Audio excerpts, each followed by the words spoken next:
Good morning. Great morning. Don't start there. It is time to skip the BS. Time for Undisputed. Time for you to respond to us. Right here, right now, at hashtag Undisputed Live. Time for me to remind everyone that the team that beat the Cowboys 42-10 now has 2 losses, just like the Cowboys. Happy days are here again. We are back in business. But now it's time to bring in 2 ex-stars who almost certainly will disagree with what I just said. My man Keyshawn Johnson all the way across from me. And looky here, we got LaShawn McCoy, 6-time Pro Bowler who did play for those hated Eagles for 6 seasons. You can, of course, see LaShawn every day on FS1 Speak, but he joins us today to talk about what happened last night. Nice to see you, sir. I cannot compete with your bling. Even I can't compete with all that stuff. We had to bring in a little bit of reinforcement for you. Really? Yeah, a little bit of reinforcement. You're going to need some help today because I think you're running scared. I knew exactly what was going to happen as the clock started to tick. All right, there was a shocker in Minnesota last night. Brock Purdy threw 2 fourth-quarter interceptions, and the Vikings hung on to win 22-17 thanks to as great a game as I have ever seen Kirk Cousins play in his life. Nearly 400 yards passing without Justin Jefferson. Cousins and company went 8 of 13 on 3rd down against that vaunted 49ers defense I keep hearing about, which, by the way, failed to sack Cousins a single time and forced Minnesota to punt all of 1 time. Keyshawn Johnson, what did you learn about Brock Purdy and the 49ers last night? I didn't actually be honest with you, Skip. I really didn't learn anything. The thing that I learned is a 17-game season. I'm not about to get all prisoner of the moment in this situation. You look at the football game, and you look at where it was at, you look at the things that happened in the game. There was no Deebo Samuel to be seen. That is the toughness that we talk about, the aggressiveness, the physicality. It was missing. Trent Williams, physicality once again, missing. Now, look, when you start to break down the game from beginning to end, obviously the interception by Ward didn't lead to any points, so to speak, right? Because McCaffrey fumbled. Now McCaffrey fumbles the football. That was a mistake. You missed the field goal. That was a mistake. So you start to look at the team and you assess it right before the half. The young pup in Jordan Addison, I like to claim him at USC, even though he started his career at Pitt Panthers. Come on now. But I'm going to claim him much like Oklahoma claims Jalen Hurts because that's where he ended at. That's where he learned to throw the football. And so when you talk about those sort of things, he takes the ball away from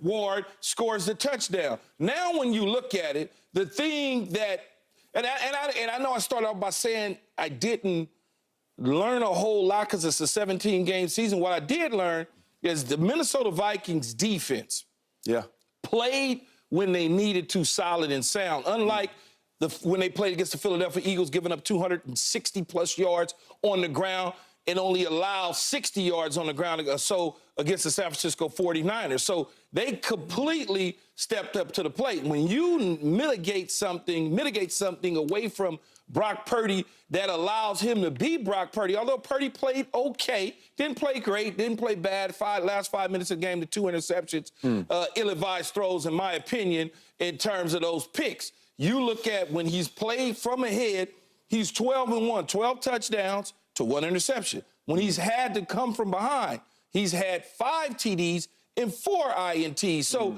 you start to look at that and you start to break things down and you say to yourself, this was not the best game played by the San Francisco 49ers. Nick Bosa looked like another defensive end in the conference. I'm not going to mention any names. I think you know who I'm talking about. He didn't put any pressure at all on the quarterback, so to speak, and harass them. Wait, Yes, this is the defense. Did he play? This is the defense that was one of the play last night. I don't remember. Did he play? This was one of the top defenses a couple weeks ago. They are still a top defense, although they've gone and made some mistakes along the way. Now, I understand the party is on. They got the same record. But the one thing, Skip, that you are missing, they beat the you-know-what out of y'all. Yeah. So they're ahead of y'all. That was a long time ago. That was ancient history. Doesn't matter, though, man. Doesn't matter. You always tell me, what does it matter about yesterday? How about today? No. Tomorrow? Yesterday meaning 1970, not 2 weeks ago. I'm talking about history, not a couple days ago. Shady McCoy, can you do any better than that? I mean, you talking about that? They're not the best team in the NFC. No. See, that's what I learned. See, what I learned from these last 2 weeks is that they are not the best team in the NFC. It's easily the Eagles, right? That's another topic.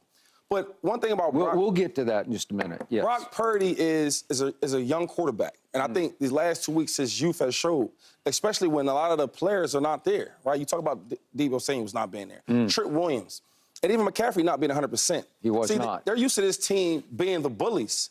Last night, I didn't see no bullies. I see the Vikings being bullies. I seen the Vikings staying up to this tough 49ers team. I mean, the first 5 weeks, we talked about how he's, been 5, what is he? No picks. Last 2 weeks, he got 3 picks. Yep. That's for a reason. There you go. When the running game is not working for the Niners, It was not. you're starting to see the youth, Brock Purdy forcing these throws. He played solid, but he didn't play well enough to win. And I think the way they win is they run the ball well. They play tough physical defense. Yes. I mean, they've been averaging 30 points a game. Last night, what they had, 17? What are they? 17, 21. So you're seeing the formula of how they win games. And I think Brock Purdy is still the second best quarterback in NFC. I still believe that. Just that the formula of how they win. They need to run the ball. They need to be able to dominate on the line of scrimmage, get McCaffrey going, and get some of his players back. Because if not, we're going to keep saying this. Lose, lost. Well, they lost some of the physicality. And I That's think, right. Skip, you know that. I think you don't want to admit it, but when you lose 2 anchors on your offensive side of the ball, That matters. not play Yeah. from a physical standpoint, that matters. Okay. So you can chalk this up to on any given Sunday or Monday night in the National Football League that you both played at in a high level. But it's starting to feel like for the 49ers, it's every given Sunday, because just when I thought they were about to separate from the world and go into another galaxy, another universe far, far away, they went up to Cleveland and lost to P.J. Walker. They went up to Minnesota and they lost to a Kirk Cousins who was 2-10 on Monday Night Football, who was 12-21 overall on any big stage, solo stage night games that he's played in his NFL career. They went up to Minnesota, where my Dallas Cowboys went up there 3 years ago with Andy Dalton at quarterback and beat Kirk Cousins. 2 years ago, we went up there with Cooper Rush at quarterback in his first NFL start and beat Kirk Cousins. Last year, we, the Dallas Cowboys, went to Minnesota and played Kirk Cousins and beat him 40-3, which is even worse to me than 42-10.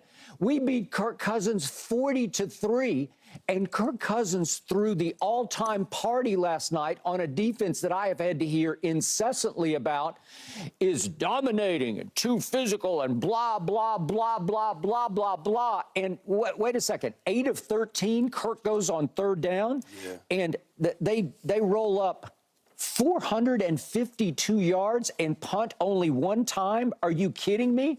And they get it. Do the Minnesota Vikings, they get it 1st and goal at the 2 and come away with the field goal, and 1st and goal at the 1 and come away with the field goal. This actually could have been a lot worse than 22-17. And again, how could I not love what Brock Purdy had done through 10 games, because he won his first 10 games? Probably would have won the NFC Championship game at your Eagles if he hadn't gotten hurt. I don't know, but the way they were rolling, I would have liked their chances.